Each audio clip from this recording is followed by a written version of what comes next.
ജീവിതത്തിലെ അമൂല്യമായ സമയമാണ് ഹജ്ജിന്റെ ദിനങ്ങൾ. വിശ്വാസികൾക്ക് പാപമുക്തമായ ജീവിതത്തിലൂടെ ദൈവത്തിലേക്ക് അടുക്കാനുള്ള അവസരമാണിത്. ഹാജിമാർ ഇത് പ്രയോജനപ്പെടുത്തണമെന്നും ചെറുശ്ശേരി സൈനുദ്ദീൻ മുസ്ലിയാർ പറഞ്ഞു. അവരാ സമയം ജീവിതത്തിൽ വളരെ അമൂല്യമായ സമയമാണ്.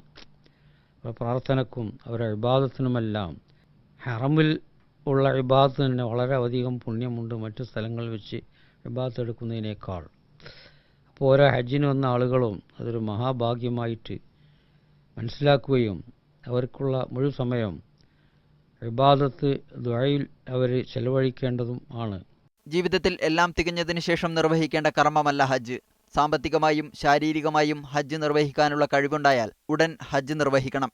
ജീവിതത്തിന്റെ അവസാന ഭാഗത്തേക്ക് മാറ്റിവെക്കരുത്. മുൻകാലങ്ങളെ അപേക്ഷിച്ച് ചെറുപ്പക്കാരിപ്പോൾ കൂടുതലായി ഹജ്ജിന് വരുന്നത് സന്തോഷകരമാണെന്നും അദ്ദേഹം പറഞ്ഞു. മുമ്പത്തേക്കാൾ കുറേ അധികം ആളുകളും ഹജ്ജിന് വരുന്നുണ്ട്. അത് കാലത്തിനനുസരിച്ച് ചില സൗകര്യങ്ങളൊക്കെ ഉണ്ടായതുകൊണ്ട് കൂടുതൽ ആളുകൾ ഹജ്ജ് ഉംറയ്ക്ക് വരാൻ വന്നുകൊണ്ടിരിക്കുന്നുണ്ട്.